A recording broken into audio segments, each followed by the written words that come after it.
नमस्कार, आप देख रहे हैं एमपी एक्सप्रेस लाइव टीवी और मैं हूं हिंदू सिंह यादव।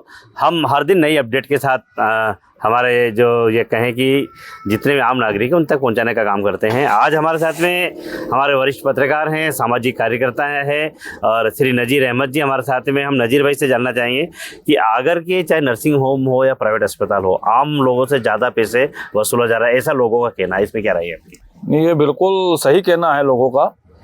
जो अस्पताल यहाँ पर खुले हुए हैं, कई अस्पतालों में तो डॉक्टर ही नहीं है, और जहाँ डॉक्टर हैं वहाँ पर जो है दूसरा साधन नहीं है, लैब टेक्नीशियन सही नहीं है, और लैब टेक्नीशियन के केवल जो है हस्ताक्षर युक्त कागज़ रखे रहते हैं। जांच जाके जो है जो भी बैठते हैं वो कर लेते हैं, और अनाप शनाप फीस ली जा रही है, कोई उनको देखने वाला नहीं है। यहाँ तक कि सरकारी अस्पताल से उनको रेफ़र कर दिया जाता है प्राइवेट अस्पतालों में।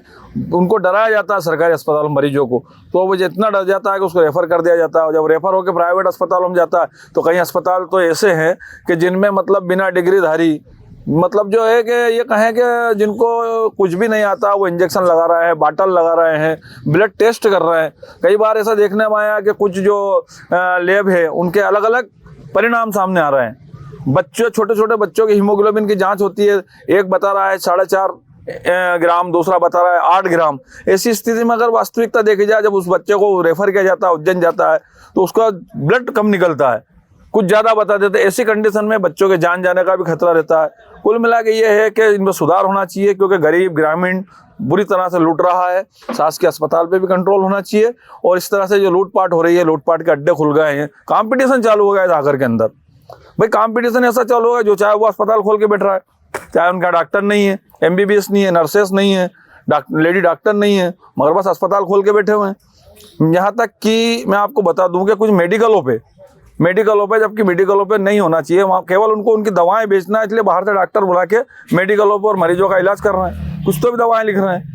तो कुल मिला के गलत चल रहा है। और मैं तो यही कहूँगा कि प्रदेश के मुख्यमंत्री मोहन यादव जी अभी बहुत अच्छा काम कर रहे हैं, तुरंत एक्शन ले रहे हैं। तो इस तरह से इस आगर के ऊपर भी उनकी निगाह होना चाहिए, और इस प्रकार के जो धंधे चल रहे हैं उस पर कार्रवाई होना चाहिए। बात की जाए तो आगर की, तो ये अपना पूरा ग्रामीण क्षेत्र में आते हैं। अगर शिक्षा के क्षेत्र में देखें तो ग्रामीण क्षेत्र में आज शिक्षित जरूर है, लेकिन फिर भी कहीं ना कहीं पिछड़ा हुआ है। जिस भी अस्पताल में जाते हैं डिलीवरी के नाम से 30,000, 35,000, 40,000, 25,000, ये क्या है? ना किसी भी अस्पताल में कोई रेड लिस्ट लगी हुई नहीं कि भैया इस टाइप की डिलीवरी के इतने पैसे। रेड लिस्ट होना चाहिए कि नहीं? बिल्कुल होना चाहिए, हर चीज़ की रेट लिस्ट होना चाहिए। सोनोग्राफी हुई, या जो आपके सिटी स्कैन हुआ, या जितने भी जांचें होती है, उन सब की सूची लगना चाहिए। और सूची से ये होगा कि कम से कम ये क्लियर होगा कि इस अस्पताल के अंदर इतना पैसा इस चीज़ का लिया जाता है, और उससे गरीब मरीजों को राहत भी मिलेगी, और मिलना चाहिए। आज के समय में बहुत परेशान है जनता, बहुत परेशान है, गरीबी है, बेरोजगारी है, इतना पैसा वो लाके कहाँ से देगा अस्पताल में, जिस तरह से मतलब लूटपाट हो रही है। कुछ अस्पताल तो फिर भी ठीक है, लेकिन कुछ जगह तो बिल्कुल लूटपाट चल रही है, और बिना डॉक्टर, बिना नर्सों के अस्पताल चल रहे हैं। इनके खिलाफ कार्रवाई होना चाहिए। बात की जाए नज़ीर भैया, तो एक और अगर आगर जिले की अपन बात की जाए तो जितने भी प्राइवेट अस्पताल के बाद में प्राइवेट नर्सिंग होम की बात करें, लैब की बात करें, ये एक जहाँ एक्सरा हो रहा है, वहाँ जो स्टाफ है कोई 12वीं पास है, कोई 10वीं पास है, कोई स्टाफ, इसको लेकर जिला या कहें कि स्वास्थ्य विभाग की ओर से कभी कोई बड़ी कार्रवाई नहीं की गई। कहीं ना कहीं ये भी ये लोग कहाँ दबे हुए रहते हैं? बिल्कुल आप सही कह रहे हो कि मतलब जिनके पास नर्सिंग के कोर्स नहीं है, जो आरएमपी हैं, और जो ये कहें कि मतलब जिनके पास कुछ भी नहीं है, वो लोग जो अस्पतालों में आज काम कर रहे हैं। यहाँ तक कि गांव के अंदर लैब मशीनें खुल चुकी है, जहाँ पर कोई मतलब लैब टेक्नीशियन नहीं है। आगर के अंदर भी कहीं ऐसी लैब मशीनें हैं जहाँ पर लैब टेक्नीशियन नहीं है, लेकिन उनके कागज डॉक्टर के नाम से साइन करे हुए रखे रहते हैं। वो अपनी रिपोर्ट तैयार करते हैं उस कागज के ऊपर, और मरीज को दे देते हैं, चाहे जो जांच कर रहा है।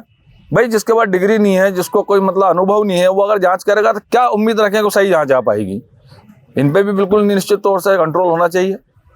मतलब ये कहे कि जो अभी वर्तमान अगर आगर के स्वास्थ्य विभाग की बात की जाए तो आम नागरिक को जागरूक होना पड़ेगा, और इसके खिलाफ एक मुहिम चलाना होगा। बिल्कुल, नागरिकों को तो जितनी भी समस्या आती है, जितनी परेशानी आती है, उसके लिए आगे आना चाहिए।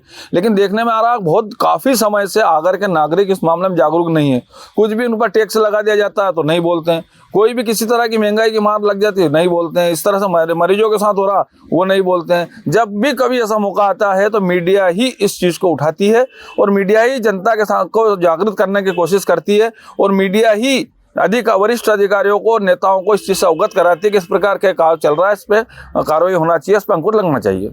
ये हमारे साथ में वरिष्ठ पत्रकार और ये कहे कि सामाजिक कार्यकर्ता भी है नज़ीर भाई। हमेशा हर एक समाज के, हिंदू मुस्लिम किसी भी समाज के कार्यक्रम में बढ़ चढ़कर हिस्सा लेते हैं, भाग लेते हैं। इन्होंने जो कहा कि आगर के जो अस्पताल है वहाँ पर रेड लिस्ट लगना चाहिए ताकि आम नागरिक ठगी का शिकार ना बने और उसको सही उपचार मिले। इसके लिए स्वास्थ्य विभाग जो कहीं ना कहीं ये कहेंगे कि जो कुंभकर्ण की नींद सो रहा है, आगर का स्वास्थ्य विभाग उसको जागना होगा, उनका अधिकारी को जागना होगा और उनका जो उनको ऊपर जो चश्मा लगा हुआ है वो चश्मा उनको निकालना होगा और जनता के हितों में काम करना होगा। हम इसी जागरूकता अभियान के साथ में कल फिर किसी सामाजिक कार्यकर्ता के साथ ये कहें कि उनके जो मंशा है, उनके अंदर के जो भाव है वो हम आप तक पहुंचाने का काम करेंगे। आप देखते रहिए MP एक्सप्रेस लाइव TV।